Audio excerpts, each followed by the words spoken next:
Hi, people. Welcome to tonight's live event.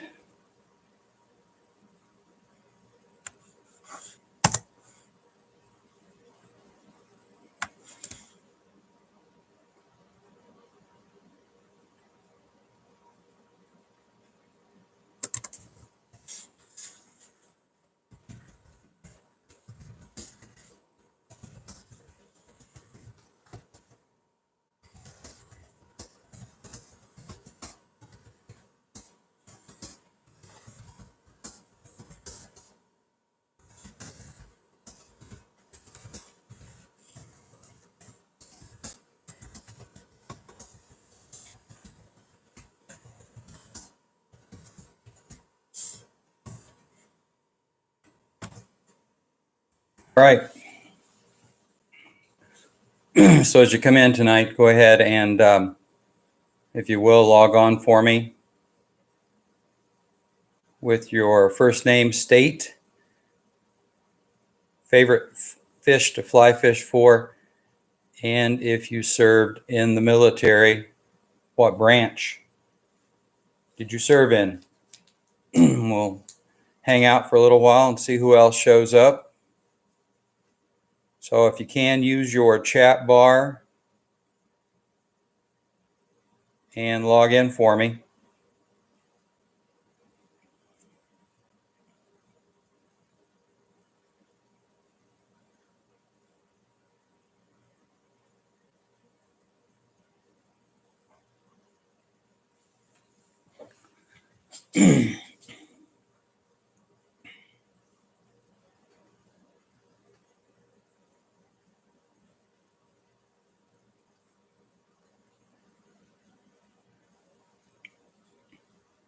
All right, so I've got 5 of you out there so far.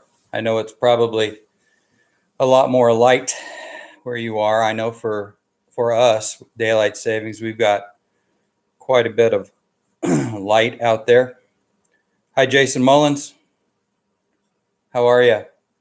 This is one of the better fly tires that I've seen in a while. And East Tennessee checking in. Thank you. I was just down in East Tennessee this week. We were in Bristol for a day and on down into Pinehurst for a couple of days. So anyway, again, we're going to kind of hang out just a little bit, get ready for here in a little bit. We're going to do question and answer time. So if there's something that's been on your mind, either I can answer it or maybe one of the other folks can answer it. Keep that question handy as we get going. And we'll kind of dive into this here in just a little bit.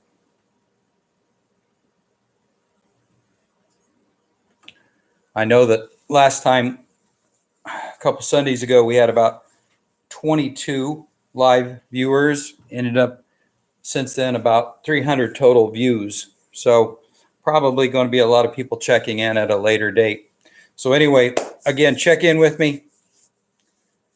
First name, where you're coming from, what state, favorite fish to fly fish for, and if you served in the military, I'd love to know that.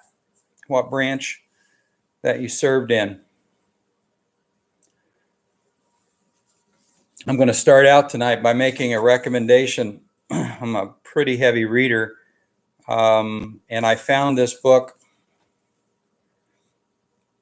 a couple weeks ago. I'm about halfway through. I'm taking my time with it.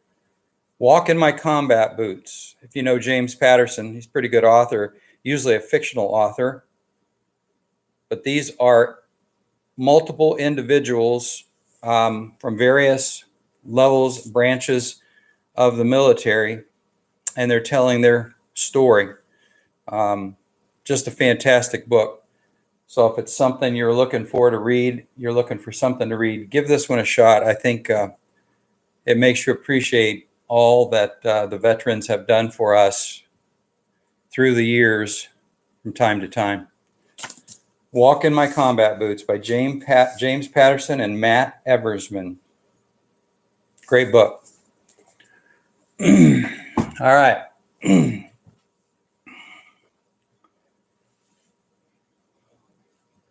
I know Jason's a smallmouth person, as is myself.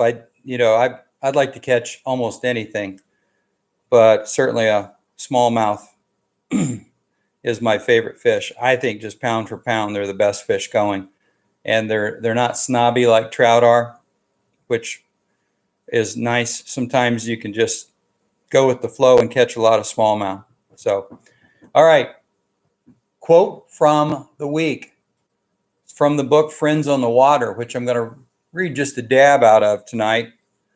The quote is, "My father had found a way to love without showing it or perhaps even admitting it to himself. His way was through our fishing together." And I'm sure that if you're like me, you've had that's common ground. My father passed away 3 years ago this past week, and that was it's tough to remember that each year now that it happens. And I would like to think that it gets easier, but it really hasn't.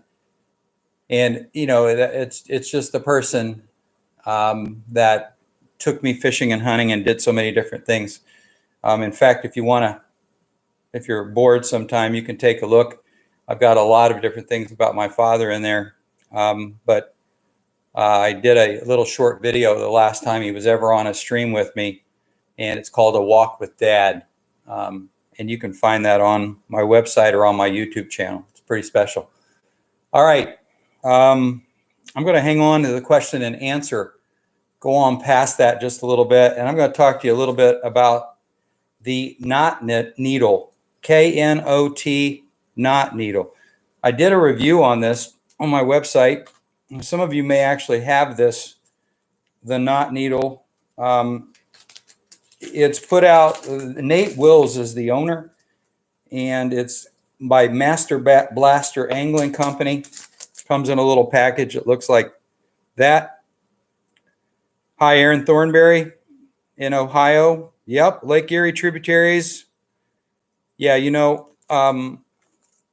I've just only caught one steelhead. I've not given it much time. So that's something that I hope in retirement I can get a chance to do a little bit more of. The knot needle. If you're looking for in detailed video, go to my website or go to flyfishingwithjeff.com or the YouTube channel. But it's got this handy zinger. And I'll tell you what, if you're like me, over the years, I'm approaching 60.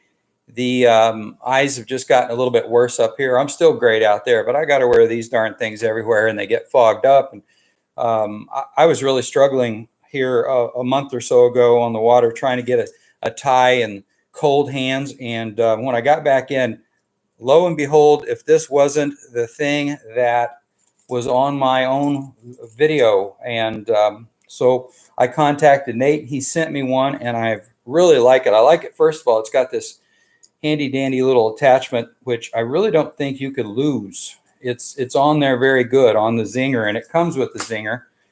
But it's a simple little tool. Looks just like that. You kind of got to learn how to play with it first, how to put it in your hand and open it with one hand. Okay.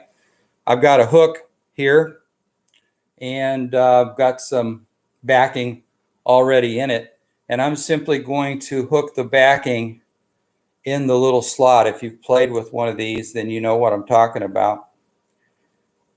Put my finger between the hook and the line. Okay. And I'm going to wrap this around, just a couple times here. Take the red end, which has the cap on it, take it back through, okay? And I've got my own quick little cinch knot, as you can see, that I'm going to start to tighten down on. That's how easy it is. It's really a cool product. If you're someone who ties a nail knot, it's got a nail knot tool. And I think maybe it was Jason who told me he had one of these and he liked the nail knot tool. A couple others have said that as well. I don't tie a nail knot, but I've been told that it's very handy. Little red cap goes back on, okay? And again, back on the zinger. And of course, this would hook to your vest or lanyard or whatever. So there you are. It's a great product. I think it's well worth the money, especially if you ever tried to tie a knot on a cold day and struggled around with it some. So Jeffers 58 likes smallmouth and muskie. I have to tell you, muskie, boy, I'll tell you, they're addicting. The only thing I don't like about muskie is it's hard on my shoulder, and you just have to keep casting and you have to keep casting. But man, when you've caught a big fish, if you get a 40-inch or better fish you on a fly, that's quite an accomplishment. So anyway, keep logging in for me. I see there's several of you on there right now. Go ahead and give me your first name, state, favorite fish to fly fish for. And if any of you are in the military, I'd like to know that. All right, let's back up and do question and answer time. I don't know if there's anyone got anything that's pressing, but use your chat bar, if you will, and ask any questions. If I can't get it, I'll figure it out. And if I can't figure it out, maybe somebody else out there would like to. Any questions that you have, go ahead and put those on the chat bar. And we'll kind of hang on here and see how things go. While you're doing that, I'll remind you, talked about them last time, Small Water Sportsman. It's an online magazine, and it's a freebie. Doesn't cost you a thing. You can sign up for that by just using your email. And if you're looking for something once a month, kind of, again, free and well done, well put together, go on there and sign up for Small Water Sportsman.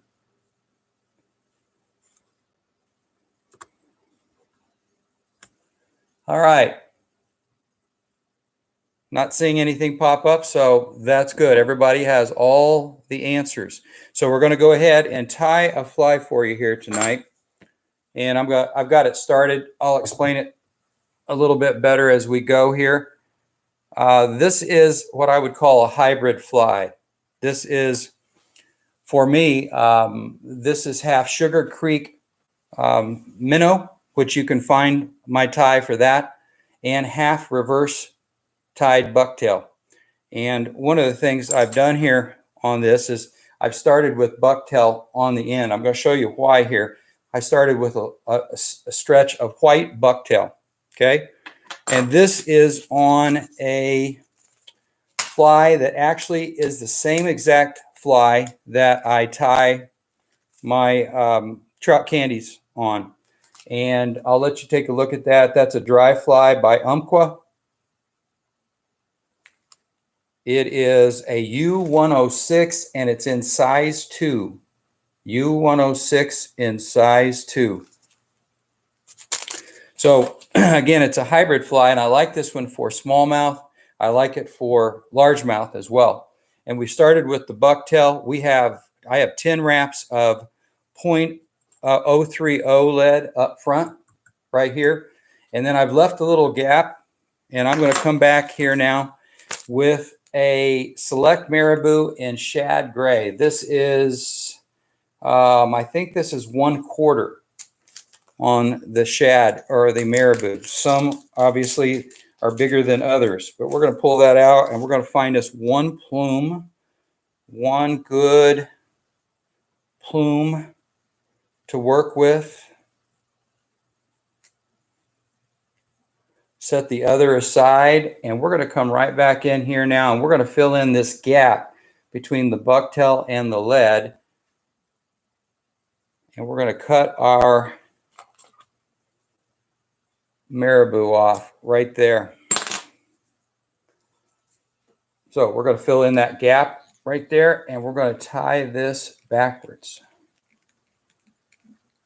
And that's going to be our tail. Now we put bucktail on the bottom, and what we're doing is kind of creating a berm so that the bucktail or the marabou doesn't foul itself quite as much. I've got white underneath. I've got the shad gray plume on there, and now I'm going to come back with pink. I'm going to use pink bucktail, and I'm going to put this on the top, and I'm tying it backwards. I'm trying to tie a fly here that's kind of going to resemble a rapala or a jerkbait in the water. Okay. All right. Hi, Zach Dehoff. Looks like you're a Missouri, Arkansas fly guy. I'm going to start with a couple of wraps, nice and slow right here. Go back, fill in. And again, like we did last time, we're going to allow those fibers now to turn around. Okay, now we're going to start to tighten down and secure those pink fibers. There you go. And what that's done now is these pink fibers on top and the white on bottom has trapped this marabou, and you get the movement out of the marabou, but not the fouling out of the marabou. So we've moved forward now. And now the first thing we're going to do is we're going to come in with some shad gray. Okay, so I'm going to cut, again, we talked about probably less being more last week when you're working with bucktail, but we're going to cut about half a pencil, maybe third a pencil of shad gray. We're going to turn it backwards, and we're going to leave about a ½ inch behind the thread, a couple nice easy wraps. We're going to spin it around, okay, like so, and we're going to come backwards with this now. And this is going to give us a little bit of volume. Okay, start to tighten down here. And again, this is the time that you can kind of fix the problems. Okay, and we're going to move forward. Okay, so if you think about the colors of a rapala, at least the ones that I use, gray and black are the good colors. So we're going to come back in now with a bit of black. Again, about a half of black.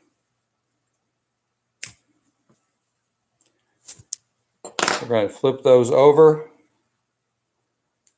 We've moved forward quite a bit, and we're going to tie those back in. We're moving up to the lead at this point in time. Okay, again, we're going to work these around before we tighten down. And we're going to move those black fibers back. Got to trap them all using your fingers. Pull them through.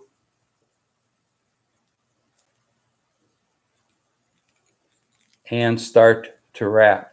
I got a couple wild fibers down there. There we go. Okay, so we're building a little bit of volume with this fly. Okay, so we're going to tighten down on it. And we're going to move forward to right to the base of the 0.030 lead. And we're going to go with one more reverse tied in shad gray.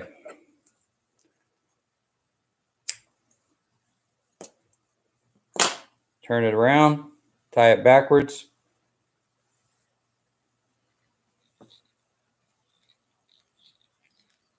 Couple loose ties. Move those fibers around here and tighten down now, and we're going to go backwards. So that's the first part of this.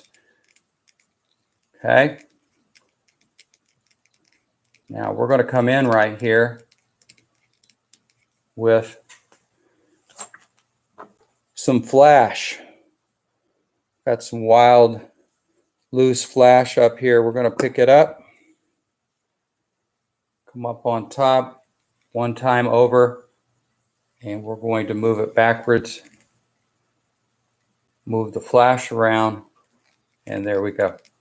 Okay, now we're going to move up front, secure the lead a little bit more, and we're almost done with this fly.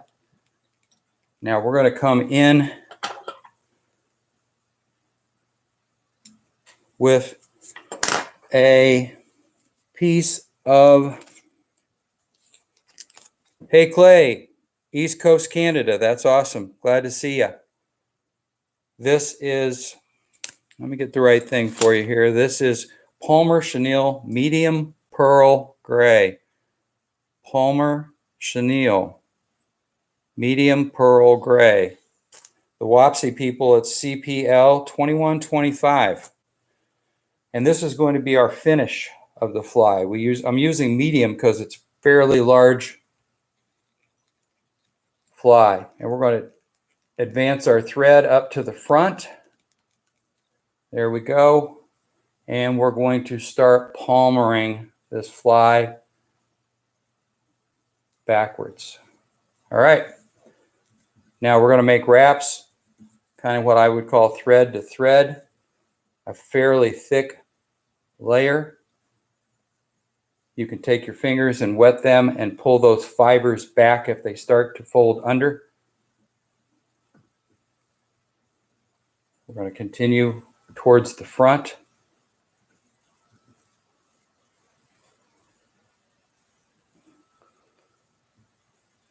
And we're making a nice head on this fly that's going to be flashy, get a lot of attention. And that should do it. Come over the top with a couple of wraps of thread. Get rid of the Palmer Chenille. Again, pulling these back, we're going to finish this head now.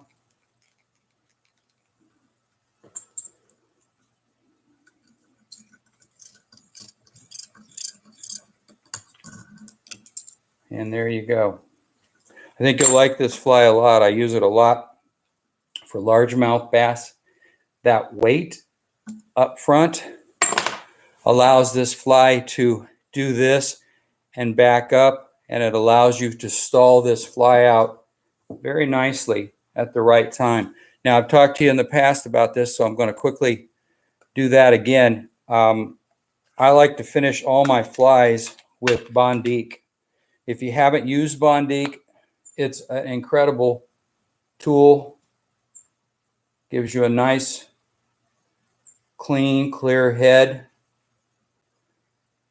Right on top. Doesn't take much to lock those threads in. Grab our torch and shoot the head with it right there. So that's a hybrid fly. I think you'll like that one. The beauty of this is the flies, this doesn't take long, and the fly itself is not expensive, but that's the look of it right there. Has some volume up here because of the bend of the hook. It's tapered. Again, it's going to want to fall nose first, and then you can fish it back up nose first, and you can keep working it back to you like that. Okay? All right. Very good. So once again, there's the fly. Give you a head-on look. You can put eyes on there if you'd like. You can see in the back that it's filled in there. Okay, fairly symmetrical. And that will fish very well for you. All right, going to put it on our cork, let it dry right here. Okay, let's see what else we have here. Okay, I'm going to do a little quick, very quick, I promise you, a reading from the book that we talked about last time called Friends on the Water, Fly Fishing in Good Company. If you haven't yet found that book, anybody find that book out there last time? I got mine. I picked mine up for $3 at the local dollar bookstore. Friends on the Water, Fly Fishing in Good Company. And this story is pretty cute. I'm going to do it really quick. It's called Confessions of an Echo Redneck. Confessions of an Echo Redneck. So stay with me. Don't get too bored. There's the picture that goes with it right there. Great picture. Okay. And I'm going to work my way through this real quickly. Each cast I made, inept or elegant, resulted in a hookup. Though no innocent, I was in such a state of giddy hysteria, I soon forgot to pay much attention to my back cast. I'm sure none of us have ever done that before. I heard a scream, turned around, and I'd hooked my 4-year-old son in the cheek. That is, the hook had entered his mouth and got stuck on the inside. He was a brave little boy. He didn't cry, probably from the shock of it. There was a trickle of blood. His mother dropped her fly rod and rushed over. And if you know anything like that, if you've been a parent, you know you're in trouble. We drove quickly into the emergency room. The irony of a father hooking his son during the Mother's Day caddis hatch was not lost on me or on my wife. The Park Street Clinic in Livingston, Montana, is located on the river beside the 9th Street Bridge.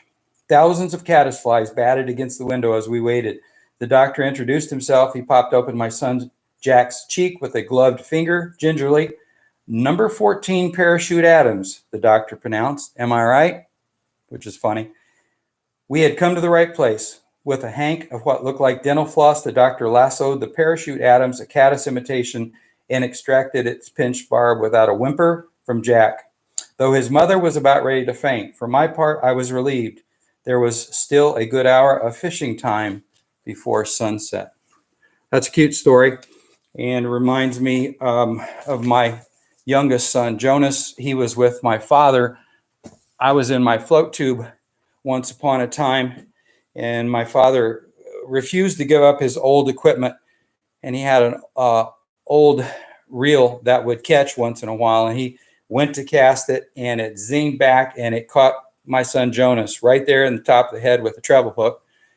And me being the quick thinker that I thought I was, I paddled over to him and took my fillet knife out and took the barb and cut right down the barb and said, "Hold on," and popped that hook off. And it was a pretty funny story that we've told many times over. Hi, Eric Heath from California, who likes to fish for largemouth, I bet, because you guys have some great largemouth fishing out there.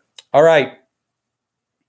Let's see. We're going to talk a little bit about mending fly line, upstream, downstream, and reach mends. For new fly fishermen, this is a tough concept to figure out.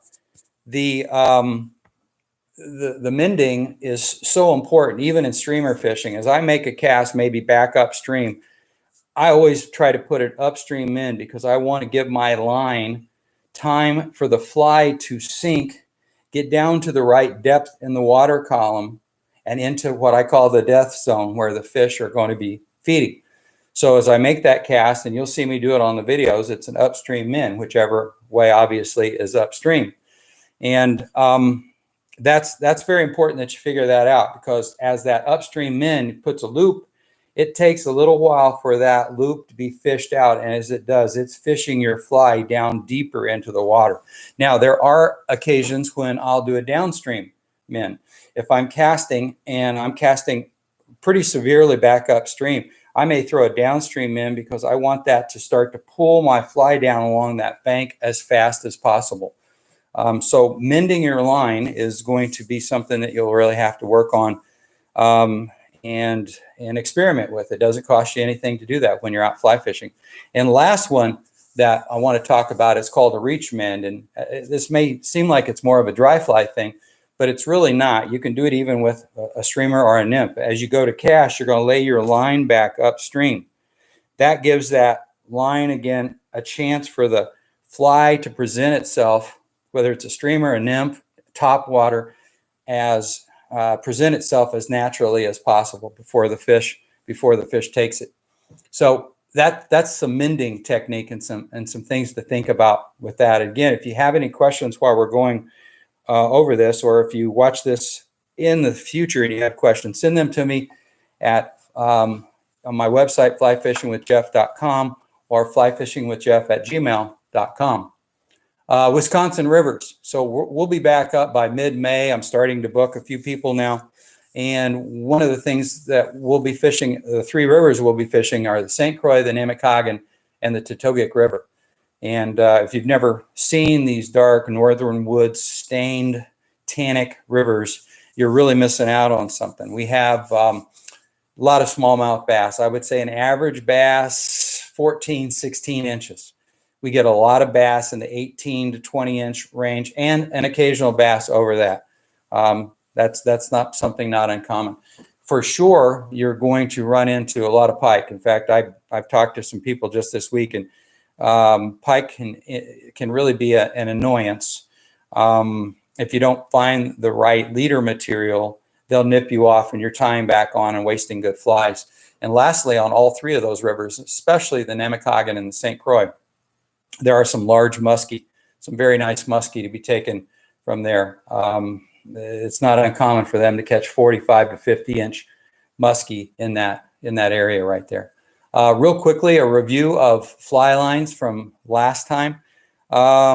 We talked about floating, full sinking, and sink tip. And if we go from top to bottom, floating obviously is first. On your spools, it's going to say F. As we go down one lower, floating sinking is going to be F/S, F/S, F/S with a type 1, 2, 3, 6, 9. That just tells you how quickly that sink tip is going to be sinking. A 1 is about 1.5 inches per second. And lastly, then, is an S. If it's S, that's a full sinking line. And that means the whole line itself is going to be sinking down into the water column. So we've made it to spring. It's March 20th or 21st today. Yesterday was spring. And if you're like me, we're itching to get out and to go give this a go. So that's kind of what I have for you tonight. I thought we'd have a few questions and things of that nature, but we're at 32 minutes. So we're probably going to wind it up. I know the March Madness is on because everything's happening right here in Indiana. And probably anybody from Arkansas is watching their team. And we wish here at Indiana, we wish we had a team to watch, but we really don't. Everybody's already gone. So again, send me any questions. Hit the like button for me if you will. Send me questions to my website or to my email address at flyfishingwithjeff@gmail.com. And we'll see you at another point somewhere down the line. Thanks a lot.